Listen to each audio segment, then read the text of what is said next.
And with less than a week to go until the special election, campaigns for and against Issue 1 are spending millions of dollars on TV ads to get your attention before you cast your ballot. NBC4 Investigates Jamie Ostroff has been fact-checking those ads. She joins us now with another round of messaging. Jamie. Another and another. It's hard to keep up with these days. Yeah.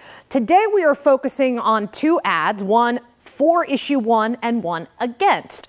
If you're watching this story right now, the chances are you've seen them both on NBC4.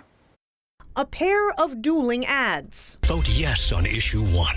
Vote no on Issue 1. Protect Our Constitution is the name of the group formed in support of requiring a 60% vote to amend Ohio's Constitution. In their commercial, they appeal to America's founding. Our founders developed the best governing document in human history, the U.S. Constitution. They knew to carefully set the minimum threshold for changes at 66%. But in Ohio, our Constitution allows special interests to amend it with just a 50% vote.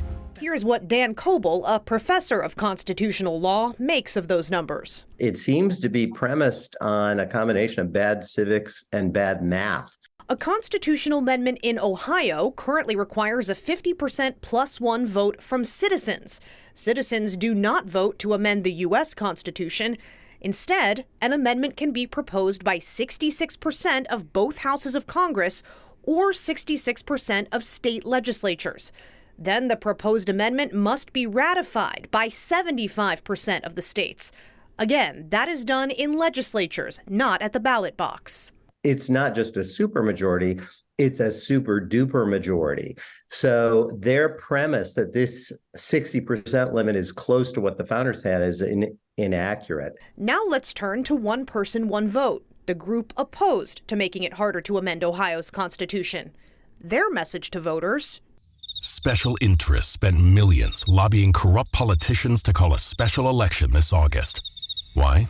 Because they're trying to sneak something through, hoping you won't vote. The main example of what this group calls special interests, referenced throughout the Vote No campaign, is Richard Uihlein.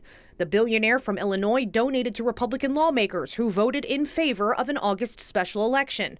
More recent financial disclosures show Uihlein also gave $4 million to protect our Constitution. The Vote No ad also implies that supporters of Issue 1 are banking on low turnout in an August election. That claim appears to be based on data on the Secretary of State's website, showing just less than 640,000 ballots cast in an August 2022 special election, an 8% turnout. In this election, the Secretary of State's data shows that as of July 31st, nearly 406,000 Ohioans have voted, with more than 1 week to go before Election Day.